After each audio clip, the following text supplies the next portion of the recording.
everybody. Joe Batty Sean of Dynasty here in Chinfeng Park. The park outside Changzhou. Tell you the truth, they all start to look the same, But I'm out here because I know you viewers love to see this kind of thing. Love to see what China looks like. And, so one of the many parks, and this one. So it's a little bit shabbier than the other ones. It looks like there's some stuff falling down. The observation tower is crumbling and it needs some upkeep. But it's a big park. That being said, I've only been here a couple times out near where the Baidu offices are outside Changzhou. But I want to do this video about my trip to Shanghai last Tuesday. I went out there to see a friend, which is a kind of a good and a rare thing for me here in China. Her name is Shi. She was a woman I dated, first woman I actually dated in China. Had a very good relationship with her, I thought. I met her, I had been teaching her nephew in Nantong, and that's where I met her, and we dated for a while. She's a teacher in Shanghai, a professor for a master's degree in Shanghai, and always was a very interesting woman to me, and I was always intrigued by her. She always had a very nice, we had some really great conversations. She's a very intelligent woman, I thought. So I went out to see her. I had made that promise. I had brought her some books for one of her students about Fu Manchu, and and we both kind of shared the same agreement, like that the student was trying to dig for racist kind of sentiments, and she's kind of fucking idiot. Sorry, I shouldn't swearing.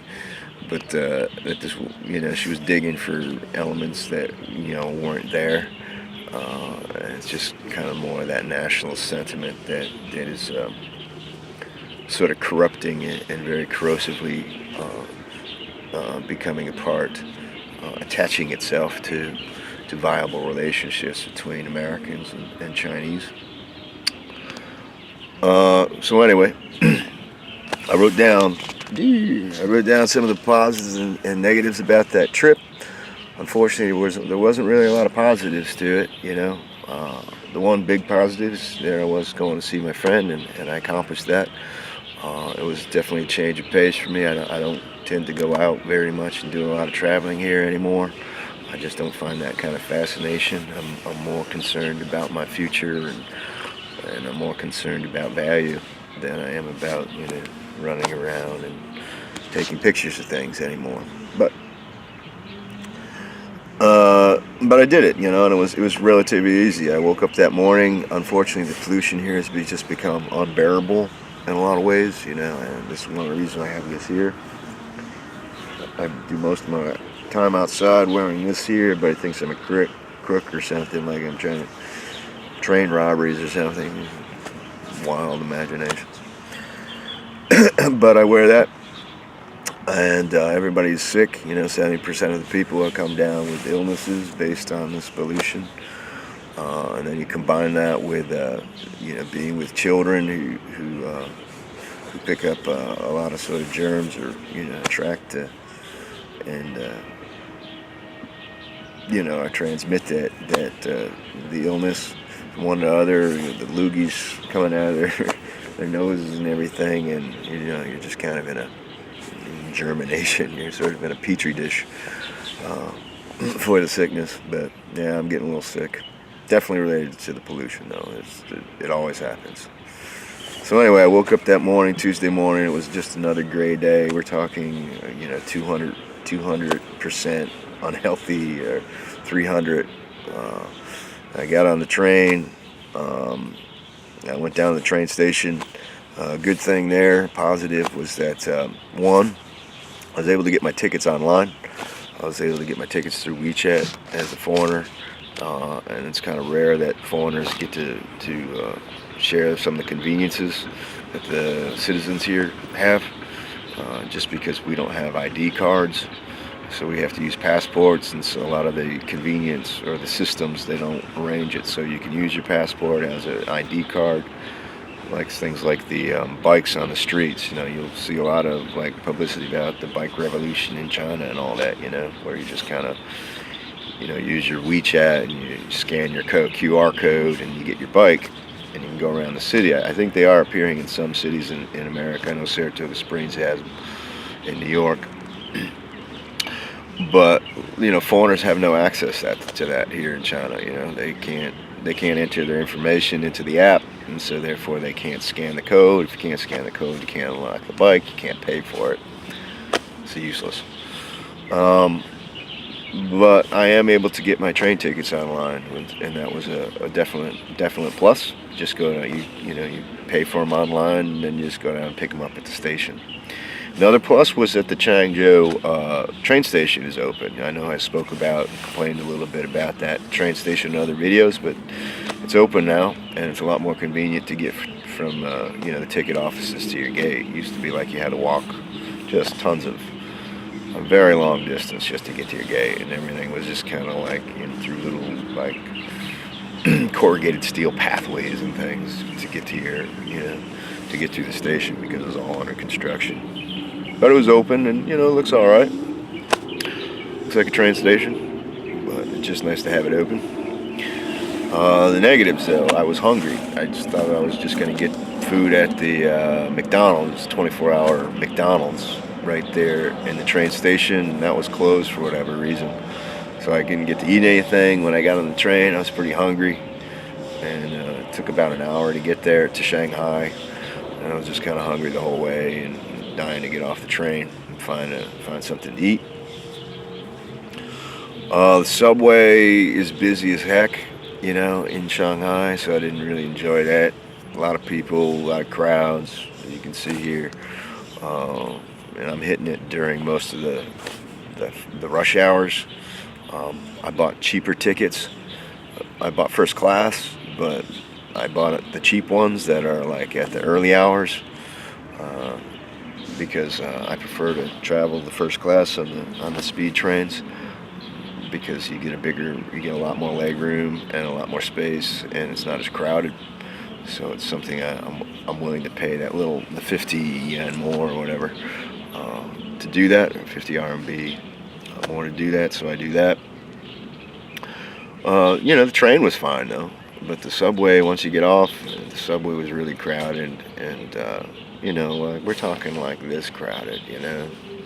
There's crowded where like you at least can like move your arms and legs, but then there's like this crowded, and it's just unpleasant. It's just never enjoyable to be like squished in there with people like that.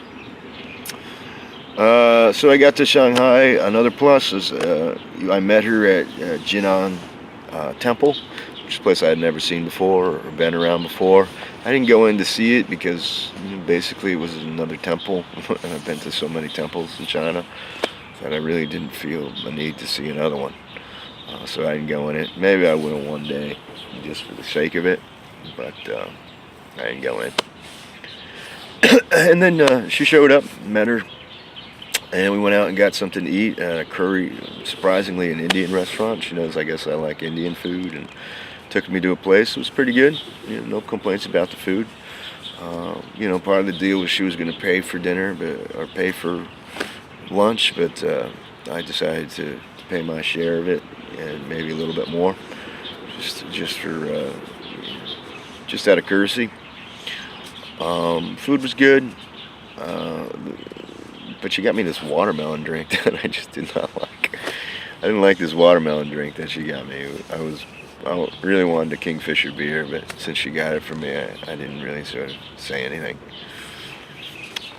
She looked a lot older, still kind of friendly and perky, but I don't think she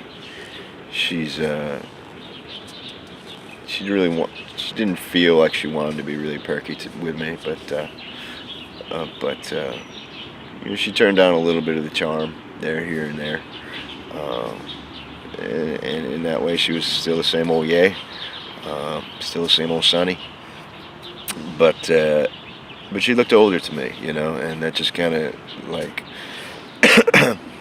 made my observations a little more clear, and definitely I don't feel like I was wrong in saying I want to have babies in my relationship. I want to spend my time with a woman that I can have kids with, and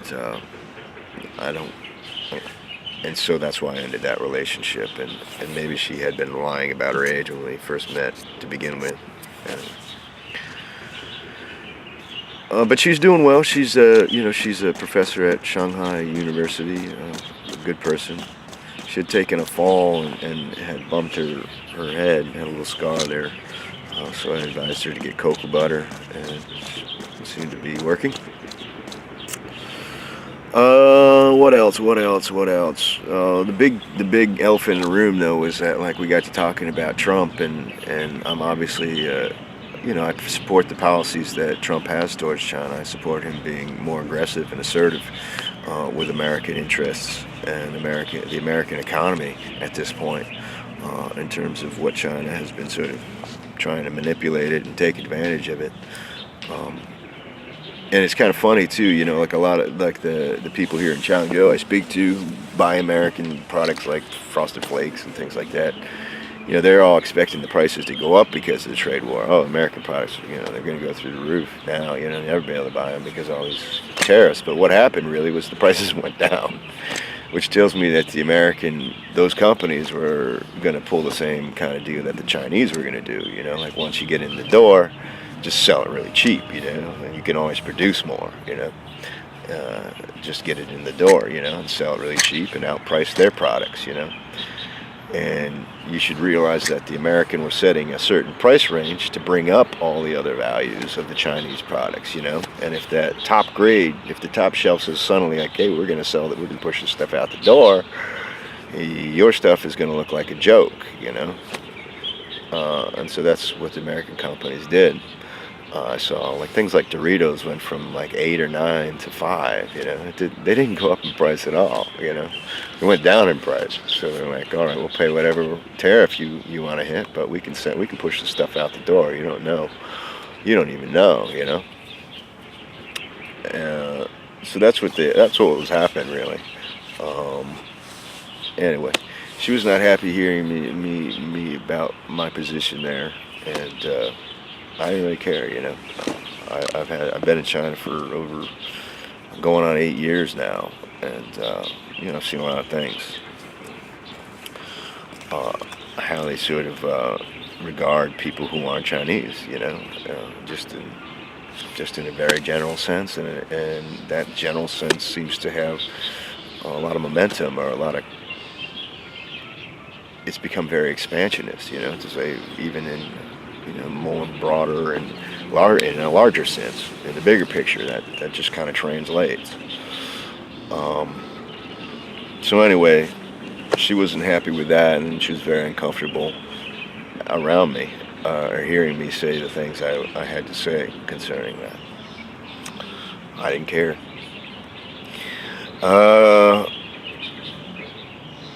And along with that is like she's always had this assumption that I'm this like really poor guy, I don't know, maybe it's the way I dress or something. I don't care, but it's like, we went by a Citibank, and I told him I just got a credit card from there just to kind of have a backup thing for China. And when I told her how much it was in thousands, she laughed at it, and I was like, what's so funny, that's actually a lot of money. She's like, I thought you meant Chinese RMB, which it would be a little bit of money, but like when you start to talk about, but it was an American dollar, so you can times that by 7, at this point. And then she kind of quieted it down, but she's always been like, probing me, like, why did you buy the cheap ticket, like, why'd you come here so early on the cheap ticket, couldn't you, because why be foolish, you had the whole day, the whole time in the world. I'm going out of my apartment, I might as well spend the day in Shanghai, and I might as well go first class because I can, and it's a little bit more at this time, so I'm going to do that, I'm just being frugal, like the concept of being frugal is not one that registers, like, it means you're poor, it's like, no, I'm just trying to be a little smarter with my money, than sort of chasing fleeting beauty,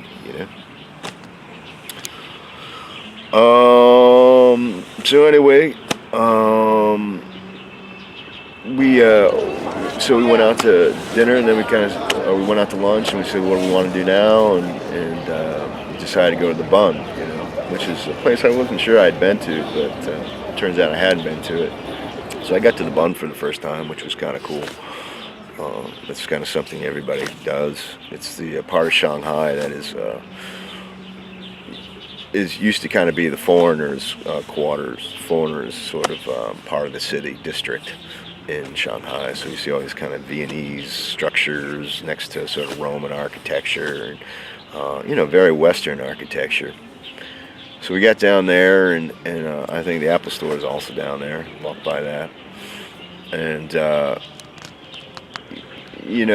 was kind of surprised she suggested that a little bit, but I wasn't really suspicious of her or anything like that. So we went down there, and she kept telling me about Xi Jinping coming there recently and how they closed it all down. No boats could go on the waterway, and I don't know if she was impressed with that or what, but she kind of made a point to talk about that, and I was kind of like, well, that okay, whatever. He's coming to town and decide maybe this is the easiest route. You don't have to go through all the city. Probably the safest route in those terms. And then she tells me that no, like the place is on the other side of town. The expo was on the other side of town. I'm like, that's just stupid. Then like you just wasted a lot of these people. You just wasted a lot of money, a huge security risk just to kind of put on a show. And that was just kind of stupid to me at that point. I was like, yeah, like be a good leader. People talk about, and like on the blogs here, I just been reading that like people are like admiring Xi Jinping because he doesn't make a lot of money. I'm like, yeah, but they just closed down all of Shanghai for just a photo opportunity. That's ridiculous to me. Anyway, so she went on. She was talking about that, and I didn't really see eye to eye with that. I'm not sure if I saw it or not, because she didn't seem to give an opinion about it. And what else? We went to the Bund Museum while we were down there. There's an art museum down there, which was kind of interesting, modern art. It was kind of a installations, and that was kind of interesting to me. I was near the Christie's auction house, so we walked in there so I could reminisce about my college days when I worked at Christie's for a brief time. And that was pretty much it, and it was kind of a surprise was that like suddenly her nephew called. Nephew was the person I had been teaching when I first met Xie in Nantong. I think it was probably 2010 probably 2010. I was teaching her nephew, and that's when I met Xie. And suddenly she got a call from him or her brother that her nephew needed a place to stay that evening, and so she had to leave to get back home to meet him. That was kind of surprising, and there was kind of positive and a good side and a bad side of that. The good side was that I was kind of ready to leave myself, and I didn't really see us doing much of anything for the rest of the evening. And the negative side of it was like, she was like, I can't turn my back on my family kind of deal. And I was like, yeah, I probably would have been like, if I'd been in the same shoes, I would have explained to my nephew that I couldn't do it now. I'm in the middle of an engagement here, and I can't do it. But she was willing to drop me like like a stone in water to run back to see her nephew. Whatever. Didn't bother me too much because I was kind of ready to go anyway. That being said, she left me on the Bund, and that's when it became kind of suspicious to me. I was like, why did you leave me? You left me here, took me to the Bund, and just kind of walked away, which leaves me here. And the first thing that happens to me, within 10 minutes, there's pretty girls walking up to me and saying hello in English and trying to scam me, basically, I've learned to just kind of speak gibberish or act like I don't know what they're saying in English, act like I don't understand English. And unless I want to really fuck with them and say things like kind. like to imply they're being kind, you know, because it's funny how they eat that up, you know. They're like, oh yes, I'm very kind, thank you, you know. It's like, no, you're not kind at all. You're trying to scam me. uh, if I want to fuck with them, I do that, but really, I just don't want to be bothered by them.